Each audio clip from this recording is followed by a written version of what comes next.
Un día, mientras caminas por un bosque, ves algo que no debías ver. No un crimen, no un secreto humano, algo mucho más antiguo. Y en el instante en que tus ojos lo registran, el mundo se apaga. La oscuridad no llega poco a poco, llega de golpe como si alguien hubiera arrancado el sol del cielo con las manos. Eso fue lo que le ocurrió a Tiresias, pero aquí está lo extraño. Los dioses que lo cegaron también le dieron algo a cambio. Le dieron la capacidad de ver el futuro, le dieron siglos de vida cuando los hombres apenas duraban décadas. Y le dieron algo que ningún otro ser humano ha tenido jamás, la experiencia de haber vivido como hombre y como mujer. Tiresias no es simplemente un personaje secundario en los mitos griegos, es el hilo invisible que los conecta a todos. Está en Edipo, está en Heracles, está en las guerras de Tebas, está incluso en el inframundo donde Odiseo lo busca después de la muerte porque ni siquiera la muerte puede silenciarlo. Esta es la historia del hombre que lo vio todo, del hombre que no podía mentir, del hombre al que nadie quería escuchar. Para entender a Tiresias primero tenemos que situarnos en el lugar donde nació su historia, Tebas. No la Tebas egipcia del Nilo, sino la Tebas griega, en la región de Beocia, una ciudad que los griegos consideraban especialmente marcada por los dioses, una ciudad donde lo sobrenatural no era la excepción, sino casi la regla. Tebas era la ciudad de Cadmo, el fundador que sembró dientes de dragón y cosechó guerreros, la ciudad donde nació Dioniso, el dios del vino y el éxtasis, la ciudad donde Edipo descubrió la verdad más terrible de su vida, y la ciudad donde Tiresias vivió, y vivió, y vivió. Según la mitología más extendida, Tiresias era hijo de Beres, un pastor mortal, y de Cariclo, una ninfa que tenía la distinción de ser una de las compañeras favoritas de Atenea, la diosa de la sabiduría. Ese detalle del linaje materno es fundamental, porque significa que Tiresias creció cerca de lo divino. No era un dios, pero tampoco era un hombre común. Era alguien que desde niño habitó ese espacio intermedio, esa zona gris donde lo humano y lo sobrenatural se rozan. Y fue precisamente en ese espacio intermedio donde su destino se selló. La historia más antigua sobre Tiresias, la que aparece en fuentes como el poeta Hesíodo y que luego recogen Apolodoro y Ovidio, nos cuenta que siendo joven, Tiresias caminaba por el monte Cileno, o según otras versiones, por los bosques de Helicón, cuando vio algo que cambiara su vida para siempre. Dos serpientes entrelazadas, copulando en medio del camino. Ahora bien, para nosotros hoy esto puede parecer simplemente incómodo, pero en el mundo griego antiguo, las serpientes eran seres profundamente cargados de simbolismo. Representaban la sabiduría oculta, la renovación, el ciclo de la vida y de la muerte. Estaban asociadas a los oráculos, a Asclepio, el dios de la medicina, al propio Zeus en sus formas más antiguas. Ver dos serpientes así, en ese acto, era un presagio, un umbral, y Tiresias lo cruzó. Según algunas versiones, perturbó a las serpientes, las golpeó con su bastón, y en ese instante ocurrió la primera gran transformación de su vida. Tiresias, que había nacido hombre, se convirtió en mujer. Así, de golpe, sin advertencia, sin posibilidad de negativa. Los dioses griegos eran así, no pedían permiso. Y aquí es donde la historia de Tiresias se vuelve verdaderamente única en toda la mitología griega. Y diría que en casi toda la mitología mundial. Porque Tiresias no vivió la transformación como un instante pasajero, la vivió durante 7 años completos. 7 años como mujer, 7 años con una identidad, un cuerpo, una experiencia del mundo completamente diferente.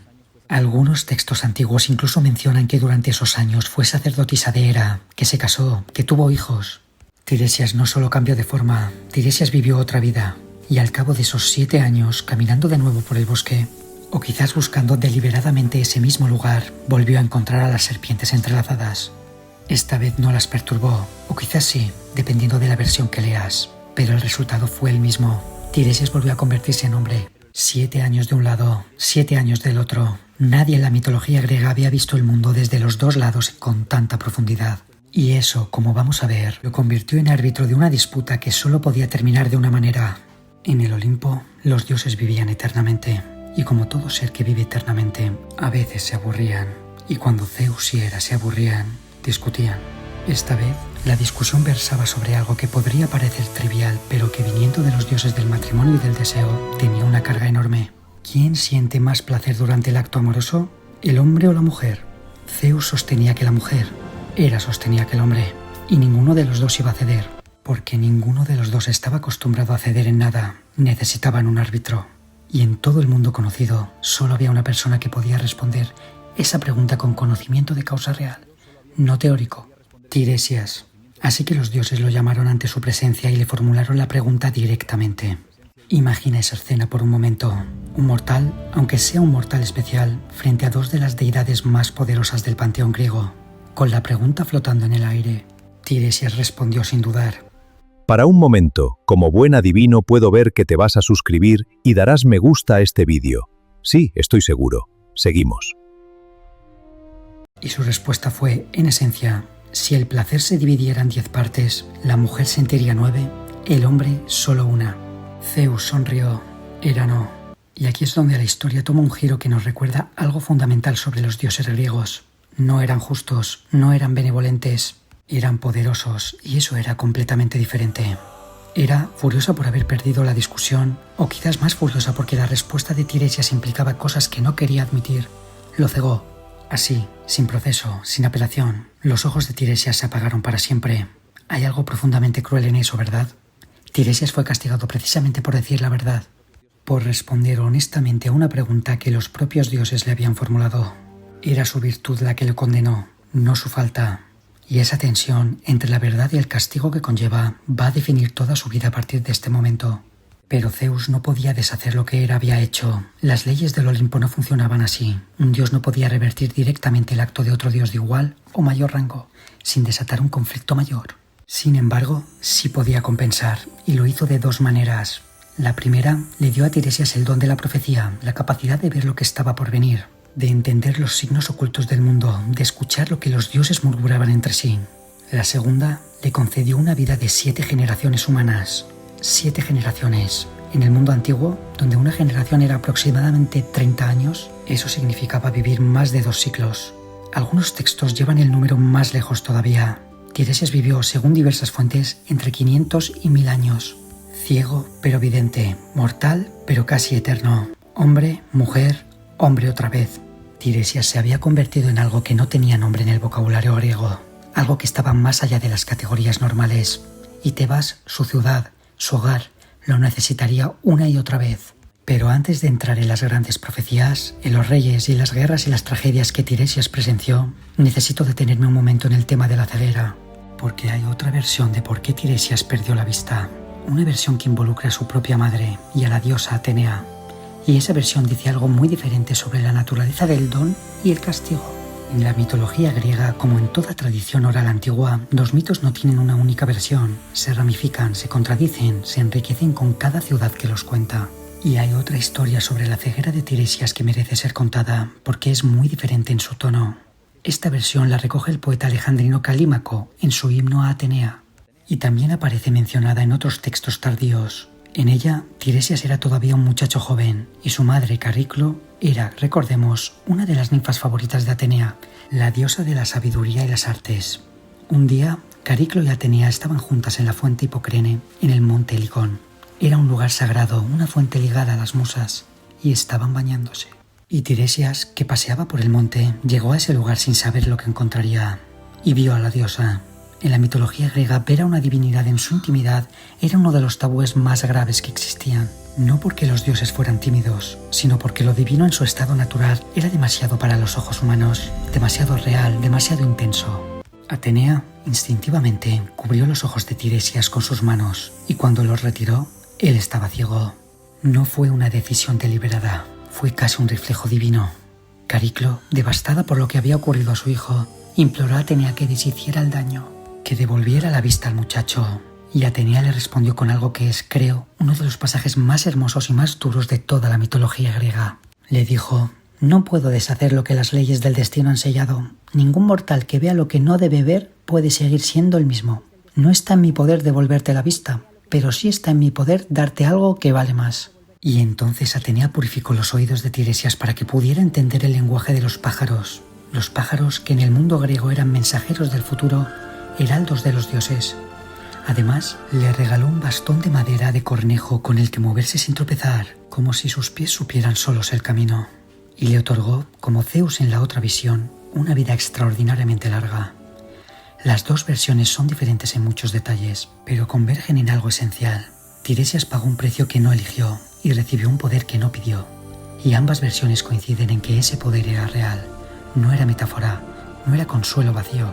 Tiresias veía el futuro, lo veía con una claridad que ningún otro mortal poseía. Y ahora tenemos que hablar de lo que hizo con ese don, o más bien, de lo que ese don le hizo a él. Si hay un momento en la historia de Tiresias que la mayoría de la gente conoce, aunque no sepa que lo conoce, es su encuentro con Edipo. Sófocles lo inmortalizó en Edipo Rey, una de las obras de teatro más importantes de toda la historia de la literatura occidental. Y en esa obra, Tiresias aparece como uno de los personajes más incómodos, más perturbadores y más humanos de todo el drama. Repasemos el contexto. Edipo es el rey de Tebas. Ha llegado al poder de forma casi milagrosa. Resolvió el enigma de la Esfinge, la criatura que devoraba a los tebanos que no podían responder su pregunta, y con ello liberó a la ciudad. Se casó con la reina viuda Yocasta y gobierna con relativa prosperidad. Pero ahora Tebas está siendo devastada por una plaga. Los cultivos no dan fruto, los animales mueren, los niños nacen deformes, la ciudad se pudre desde dentro. Y el oráculo de Delfos ha dado una respuesta. La plaga no cesará hasta que el asesino del rey anterior, Layo, sea encontrado y expulsado de Tebas. Edipo, convencido de su inocencia, lanza una investigación. Está decidido a resolver el misterio, a salvar a su ciudad como ya hizo antes. Y manda llamar a Tiresias. La escena que sigue es extraordinaria. Tiresias llega y desde el primer momento algo en su actitud es diferente. No hay en él la deferencia que se esperaría de un súbdito ante su rey. Hay en cambio algo parecido a la tristeza, a la reluctancia. Edipo le pide que revele lo que sabe, que use sus poderes para identificar al asesino. Y Tiresias responde en esencia: déjame ir, no te conviene saber lo que sé.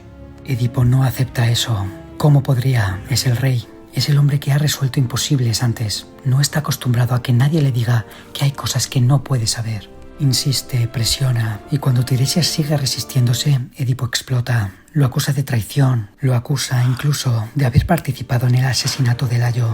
Y Tiresias finalmente habla. Le dice a Edipo: el asesino que buscas eres tú.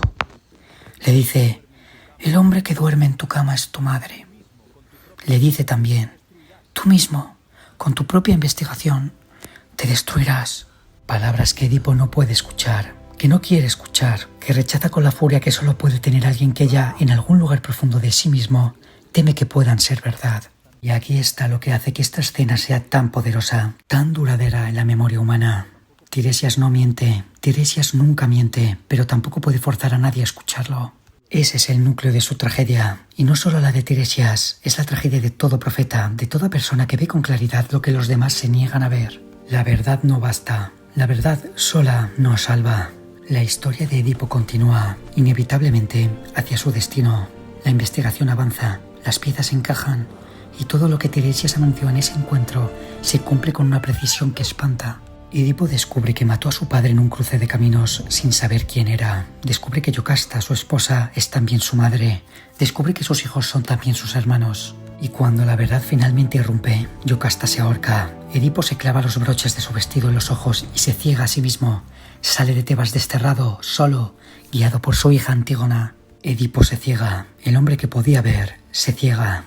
El hombre que no podía ver había visto todo desde el principio. La ironía de Sófocles es tan perfecta que a veces duele. Pero la historia de Tiresias y Tebas no termina con Edipo, ni mucho menos. Porque los hijos de Edipo, Eteocles y Polinices, van a desencadenar una nueva guerra. Una guerra fratricida que va a destruir lo que queda de la casa real de Tebas. Y Tiresias, todavía vivo, todavía vidente, volvería a estar ahí. Con otra profecía que nadie quiere escuchar. Después de la caída de Edipo, Tebas quedó en manos de sus dos hijos, Eteocles y Polinices. Habían acordado turnarse el trono un año cada uno. Eteocles gobernó primero, y cuando llegó el momento de ceder el poder, no lo cedió. Polinices, desterrado y furioso, buscó aliados en el Peloponeso. Convenció a 6 héroes guerreros para que marcharan con él contra Tebas. La historia los conoce como los 7 contra Tebas. Y antes de que el ejército llegara a las murallas, Tiresias volvió a hablar.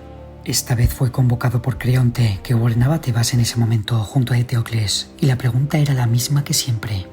¿Qué hay que hacer para salvar la ciudad? La respuesta de Tiresias fue brutal.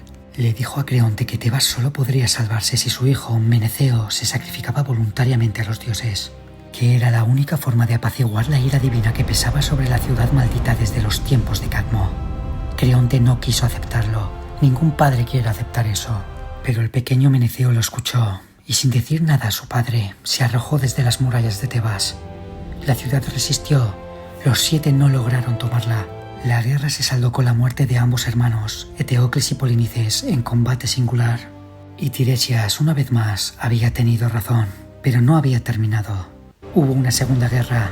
Los hijos de los 7, Los epígonos, los nacidos después, volvieron a Tebas una generación más tarde, decididos a vengar a sus padres.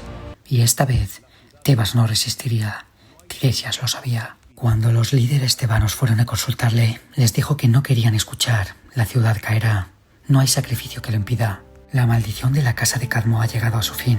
Pero también les dijo algo más. Si huyen ahora, antes de que los muros caigan, sobrevivirán. Podrán refundar Tebas en otro lugar, con otra generación. Y los tebanos huyeron. Tebas fue saqueada y destruida, y Tiresias marchó con los refugiados. Pero el camino era largo, y Tiresias, que había vivido siglos, que había sobrevivido a reyes y guerras y transformaciones y cegueras, llegó a una fuente en el camino. Se llamaba Tilpusa, o Telfusa según otras fuentes, una fuente de aguas frías en Beocia. Bebió de ella y murió. Hay algo extrañamente poético en eso. El hombre que lo había visto todo, que había sobrevivido a todo, que había anunciado tantas muertes, murió de la manera más simple posible, bebiendo agua en un camino, como si el destino le dijera: ya está, ya has cumplido, puedes descansar. Pero incluso la muerte, como hemos dicho, no pudo silenciar a Tiresias, porque en algún lugar bajo la tierra, en las orillas del río Estigia, su sombra seguía siendo lo que siempre había sido, un hombre que veía. Y Odiseo, décadas después de la caída de Tebas, de la guerra de Troya, de todo lo que había ocurrido en el mundo de los vivos, bajaría al inframundo para encontrarlo. En la Odisea de Homero hay un pasaje que siempre me ha parecido de los más fascinantes de toda la literatura antigua. Odiseo ha naufragado, ha perdido a sus compañeros, lleva años tratando de volver a Ítaca. La ninfa Circe le dice que para encontrar el camino a casa necesita hacer algo extraordinario. Necesita bajar al reino de los muertos, necesita encontrar a Tiresias. Piénsalo un momento. Han pasado décadas, quizás más de un siglo desde que Tiresias murió bebiendo de aquella fuente de Beocia.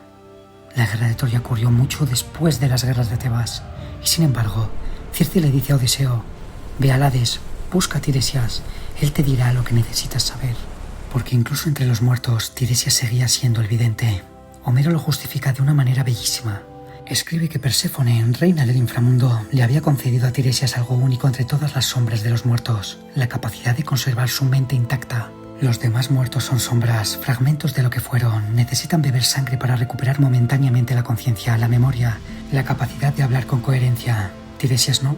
Tiresias sigue siendo Tiresias, lúcido, vidente, completamente presente. Odiseo sigue las instrucciones de Circe, viaja al extremo del mundo conocido, hace las libaciones rituales, los sacrificios, y en la orilla del río del inframundo, Tiresias aparece y le da a Odiseo lo que necesita: una profecía sobre su viaje, sobre los peligros que le esperan, sobre cómo podrá finalmente llegar a Ítaca y lo que encontrará allí.